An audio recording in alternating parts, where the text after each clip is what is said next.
반갑습니다.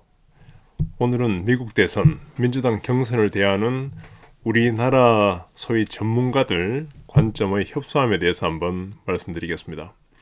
미국 선거를 주식시장 관점에서 이해하려는 오류가 되게 많은데 오늘은 이것에 대해서 조금 더 상세하게 말씀드리고자 합니다.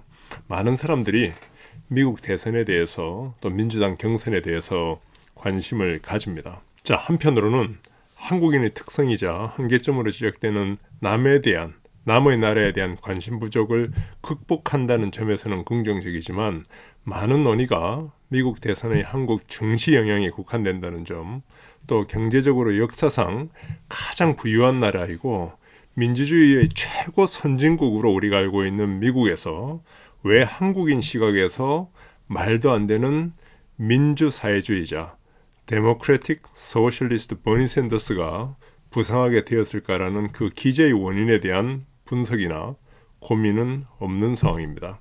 이는 칠레, 레바논, 특히 홍콩 시위의 겉모습만 다르고 그 기저의 원인인 불평등에 대한 주제에 대해서는 제대로 짚어내지 못하는 현상과 마찬가지인데, 이는 이후에 코로나 바이러스가 잦아들고 따뜻한 봄, 여름이 오면은 별도 영상물로 한번 제작해서 올릴 수 있도록 하겠습니다. 자, 다시 본론으로 돌아가서 우리가 모두 아는 87년 6월 그 시점을 한번 생각해 봅시다. 약간의 가정을 좀 보태요. 한국의 경제 규모가 현재의 미국만큼 크고 한국 증시의 글로벌 영향 또한 매우 크다라고 생각을 한번 해봅시다. 그러면은 미국이든 어디든 다른 나라의 애널리스트들이 한국의 증시 영향이 어떻게 되는가에 대해서 한번 열심히 파악하고 분석해 보려고 하겠지요. 우리 모두가 알듯이 87년 전국민적 항쟁의 결과로 군사적 독재 정치가 종식을 고하는 계기가 되었습니다. 형식적으로는 노태우 정권의 출범 혹은 정권 연장으로 기결되어서 군사주의가 완전히 끝났다고 보기는 어렵지만 정치, 사회, 문화적으로 우리 민주주의의 이념과 제도가 현대적으로 뿌리내리는 결정적인 계기가 되었다는 점에서는 많은 사회적인 공감이 이루어지고 있다고 판단이 됩니다. 또한 각계각층의 민주적인 시민운동이 비약적으로 발전하는 계기가 되었죠.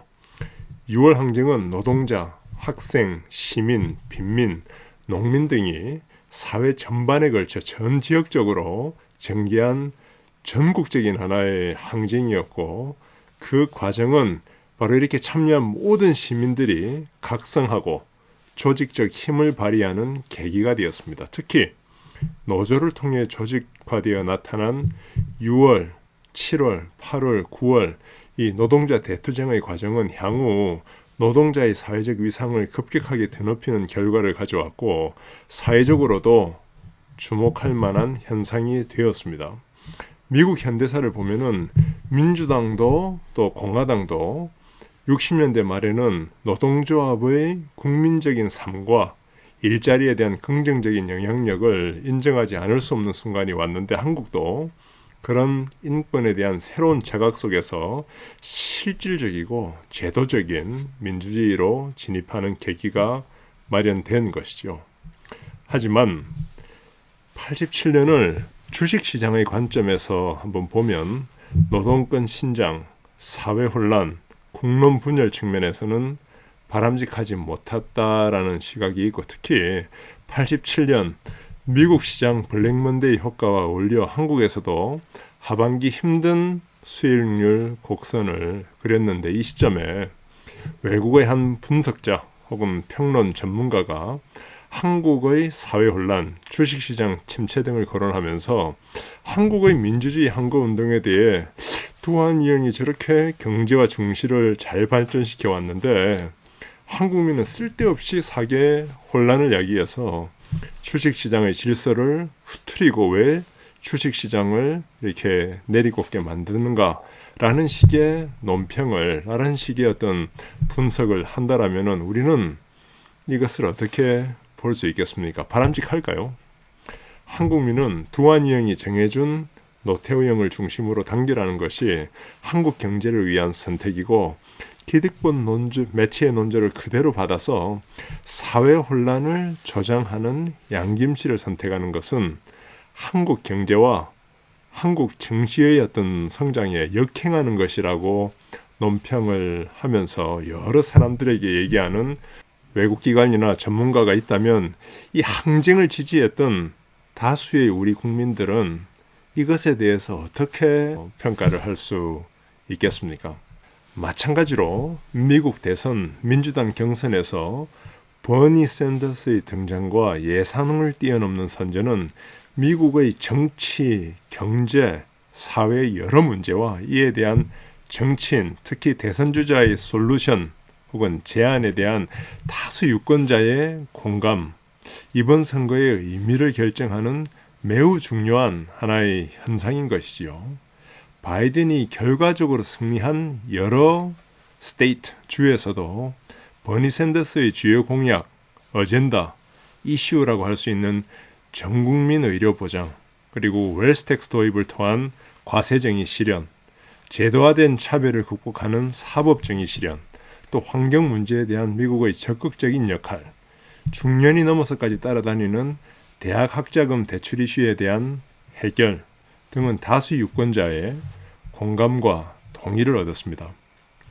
바이든, 샌더슨 지지율 등락 관련 미국 주식시장 영향, 또 그것의 한국 주식시장 영향에만 국한해서 미국 대선, 민주당 경선을 볼 것이 아니라 왜 슈퍼 화요일 이전까지 샌더스가 다수 유권자의 지지를 얻었는가? 도대체 한국인의 시각에서 이해하기 어려운 샌더스의 공약은 미국 사회의 어떤 문제, 얼마나 깊이 있는 문제를 확인하기 위해서 나온 것일까? 또 미국 사회의 문제는 어떤 사회 경제적 생각 혹은 철학과 정책에서 비롯되었는가? 이러한 사항이 이해되었다면 그 다음은 샌더스 지주의 대한민국 정부, 사회, 남북관계에 대한 영향은 무엇일까 등의 질문을 하는 것이 체계적인 순서일 것으로 생각을 되고, 주식시장은 그 다음에 경제의 어떤 하반부적인 측면에서 논하는 것이 맞겠지요. 아니 정확하게는 그 다음이 되어야 되겠지요. 그것이 미국 사회에서 샌더스를 끌어올린 지지 세력에 대한 글로벌한 하나의 예의, 연대가 아닌가라는 생각이 듭니다. 증권사의 미국 대선, 민주당 경선 관련 리포트와 유튜버의 여러 어떤 인플루언서들이 있지만은 이 슈카형을 포함한 인플루언서들이 사회 이슈 해결 관련 민주당 유권자의 지지를 받고 있는 버니 샌더스를 현실 개념이 없이 이 정신 나간 클레이지 소셜리스트, 정신 나간 사회주의자, 커뮤니스트, 공산주의자로 몰아버리는 현재의 상황. 참 이 부분을 보면은 저도 여러 가지로 많은 반성을, 또 한편으로 약간의 울분이 들기도 하겠는데요. Give me a break. You never know what you're talking about. 이것이 제가 주고 싶은 메시지이기도 합니다. 모든 민주당 내 기득권층과 기득권 미디어, 정치 세력들이 엔타이 버니로 하나 되어 언론 주차 객관성을 완전히 상실한 가운데 아주 비열하고 치졸한 방법으로 슈퍼 화요일 바이든의 예상을 뛰어넘는 선전을 만든 후에 주식시장에서는 민간 의료보험 관계되는 주식, 또 대기업 제약 제조사 관계되는 주식을 중심으로 주가가 크게 상승을 했습니다. 다수의 미국인이 의료보험이 없거나 비용 부담 과다로 처방약도 제대로 구입하지 못하는 사회, 이와 대비되는, 이러한 불편한 사회 현상과 철저하게 유리되어 워킹 클래스, 근로대중의 필요와는 정반대로 기득권 중심으로 집행되는 정책의 방향, 이익 중심, for profit 모티브로 움직이는 민간 의료보험사와 대기업 제약회사 중심의 헬스케어 시스템. 한국도 의료보험 관련 개선 사항이 많고 이것은 다음에 한번 다루겠습니다. 하지만 저는 적어도 의료보험에 대해서는 미국에 태어나지 않아서 다행이라고 생각을 합니다. 자, 오늘의 결론은 제발 미국 대선 민주당 경선을 놓을 때 소위 전문가, 인플루언서라고 얘기하는 사람들이 지극히 협소한 시각을 생산하는 창구가 되지는 말자. 위대한 국민의 나라, 정말로 코로나 사태에 의해 저는 더 크게 생각을 합니다. 위대한 국민의 나라, 대한민국 국민을 대상으로 민주당 경선을 논할 때는 왜 버니의 어젠다, 이슈, 정책 제안이 policy proposal이 다수 미국인의 공감을 받는지에 대해 짧게는 언급하고 그 다음에 경제 슬래시 증시 문제로 넘어가는 것이 좋겠다. 영상을 만드는 지금 3월 21일이고 이제 대세는 바이든으로 모아지고 버니 샌더스의 파이트가 이제는 중단되어도 좋지 않느냐라고 생각하는 사람들 많은데 저는 결과는 정해졌더라도 샌더스는 계속해서 이 싸움을 해야 한다고 생각하고 관련 내용은 다음 영상에서 찾아뵙겠습니다. 감사합니다.